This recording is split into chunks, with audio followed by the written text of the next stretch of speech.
The Four Seasons of Japan, a country that lives by the sky. Close your eyes. Imagine standing outside. You are not sure what month it is, but the air tells you. Something about the temperature, something about the smell, the quality of the light, the sound the wind makes through the trees. In Japan, you always know. The seasons do not simply change here, they arrive. They announce themselves. They ask you to pay attention. And Japan, more than almost any country on earth, has learned to listen. Tonight, let me take you through the four seasons of Japan. Not just the weather, but the feeling, the food, the rituals, the particular kind of beauty that arrives with each turning of the year and disappears before you are ready to let it go. A nation shaped by the turning year. Japan stretches from the subarctic north to the subtropical south, from Hokkaido, where winters are long and heavy with snow, to Okinawa, where the air stays warm almost year-round. This geographic range means that the four seasons are not just a calendar fact in Japan. They are a lived, physical, unavoidable reality. And the Japanese have built an entire culture around them. The language reflects it. Japanese has hundreds of seasonal words, kigo, used in poetry to evoke a specific moment in the year. The sound of a frog jumping into a pond, the first frost on a bamboo leaf, the smell of a charcoal brazier on a cold evening. Each one places you precisely in time. Each one says, this moment is passing. Pay attention. The food reflects it too. Japanese cuisine is built on the concept of shun, the peak season of an ingredient, the moment when something is at its very best, not a day before, not a day after. To eat in Japan is to eat in time, to be present in the season you are in. And the clothing, the decorations, the festivals, the colors in shop windows and on temple altars, everything shifts with the seasons. Everything responds. Japan does not tolerate the seasons. It celebrates them. Spring and the gift of impermanence. Spring in Japan begins with a forecast. Not a weather forecast, a cherry blossom forecast. Every year, meteorologists and botanists track the Sakura Zensen, the cherry blossom front, as it moves northward through the country, starting in Kyushu in late March, reaching Tokyo in early April, arriving in Hokkaido by late April or May. The nation follows along. Families plan weekends around it. Office workers book their spots under particular trees days in advance. And then the blossoms open. Overnight, it seems, the parks and riverbanks and school entrance paths turn the softest possible shade of pink. People gather beneath the trees for hanami, flower viewing. Blankets spread on the ground, bento boxes open, drinks poured, children running between the petals, old couples sitting quietly, side by side, looking up. The blossoms last perhaps 2 weeks, sometimes less. One good rainstorm and they are gone. And this is the point. The Japanese have a word, mono no aware, the bittersweet awareness of impermanence, the tender sadness of beautiful things that do not last. The cherry blossom is its perfect symbol. It is beautiful because it falls. It matters because it ends. And sitting beneath the blossoms, watching the petals drift down like soft snow, you feel it in your chest, the particular sweetness of a moment you know you cannot keep. Spring also brings new beginnings in Japan. The school year starts in April. New jobs begin in April. The fiscal year, the academic year, the social year, all reset beneath the cherry blossoms. New uniforms, new classrooms, new names to learn. the country takes a breath and begins again. Summer and the art of endurance. Japanese summer is not gentle. It arrives in late June with the rainy season, tsuyu, a curtain of gray sky and steady rain that lasts for weeks. The air thickens, the humidity rises until it is almost solid. Umbrellas bloom on every street corner. The smell of rain on hot concrete fills the city. And then the rain ends and the real summer begins. Hot, fiercely, brilliantly, relentlessly hot. Temperatures in Tokyo can reach 35, 38 degrees. The sky turns the deep saturated blue of a painting you thought was exaggerated. Cicadas scream from every tree, their sound so loud and constant it becomes part of the air itself.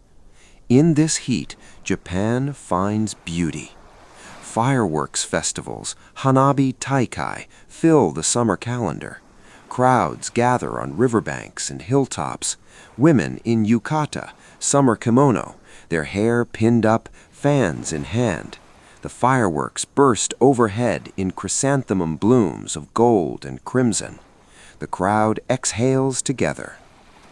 Obon arrives in mid-August, a time when the spirits of ancestors are believed to return. Families travel home. Lanterns are floated on rivers to guide the spirits back. Bon odori, traditional dances, circle through the summer nights. Summer in Japan is memory. Every adult carries a summer from childhood that feels more vivid than anything since.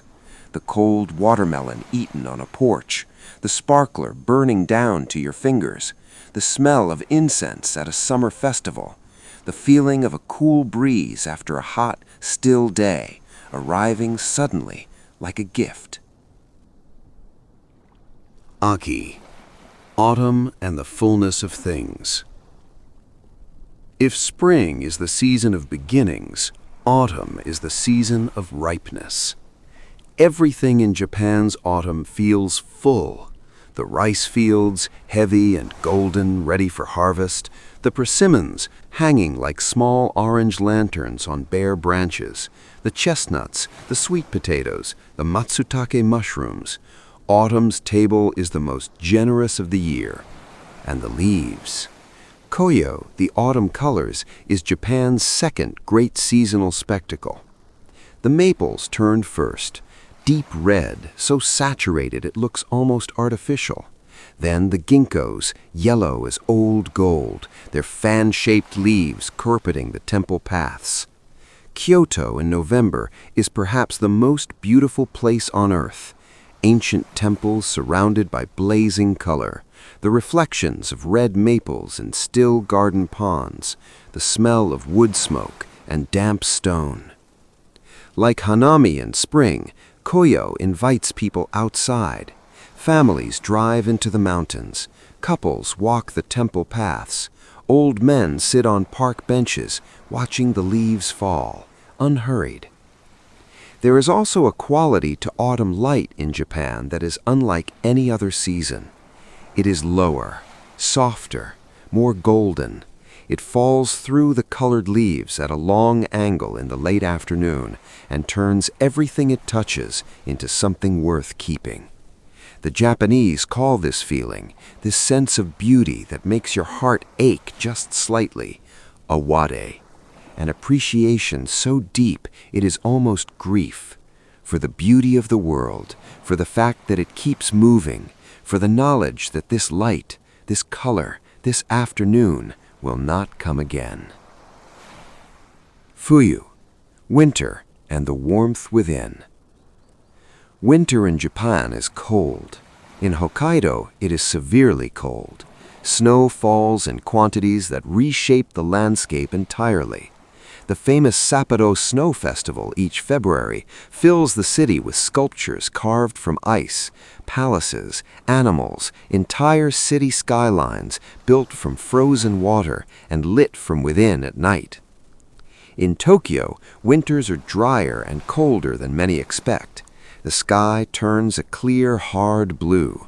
On the best days, Mount Fuji appears on the horizon more clearly than at any other time of year, sharp and white against the winter sky. Winter in Japan turns people inward, toward warmth, toward home, toward each other. The kotatsu appears in living rooms across the country, a low table with a heater built into its frame, covered with a thick blanket that traps the warmth beneath. You slide your legs under, you feel the heat rise. You do not want to move. You may not move for several hours. This is not laziness, this is wisdom. Winter food arrives. Nabe, the hot pot, a clay pot on the table, broth bubbling, tofu and vegetables and chicken or seafood added slowly throughout the meal. Everyone reaching in with chopsticks, steam rising, faces warm and close. The year ends quietly. Osoji, the great cleaning, sweeps through every home in late December. Windows opened even in the cold, cupboards emptied and wiped down, the house made clean before the new year arrives. On New Year's Eve, the temple bells ring 108 times, releasing the burdens of the year just past. And then, midnight. Silence. A country holding its breath between one year and the next. Living in time. The Japanese art of seasonal awareness. There is a practice in Japan called kisetsukan, seasonal sensitivity. The conscious cultivation of awareness for the season you are in. It shows up in the way a Japanese chef arranges a dish to echo the colors outside the window, in the way a calligrapher chooses ink to match the mood of the month, in the way a flower arrangement uses exactly the blooms that are opening right now and no others. It shows up in greetings. Japanese letters and emails often begin with a seasonal observation. The heat has finally broken. The mornings are growing cool. The first snow fell last night. This is not small talk. It is an acknowledgement that you and the person you are writing to are living in the same moment, under the same sky, subject to the same turning world. In a culture that values harmony between people, between individuals and society, between humanity and nature, the seasons are a constant reminder that you are not separate from the world around you. You are part of it, temporary, beautiful, in season. Right now, somewhere in Japan, a season is doing something extraordinary. A single cherry blossom is opening in the dark. A cicada is singing its last song of summer. A maple leaf is letting go of its branch and beginning its slow, spinning fall. A family is sitting around a kotatsu, warm beneath the blanket, saying very little, needing to say very little. The seasons do not wait for us to be ready.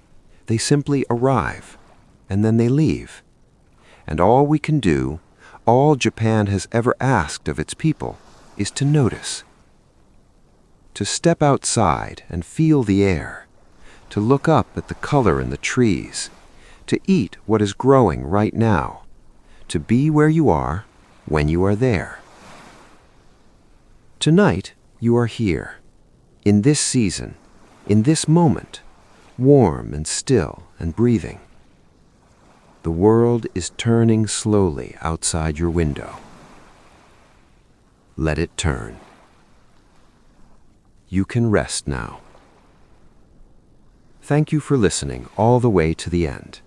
May tomorrow be the greatest day of your life. Oyasumi nasai.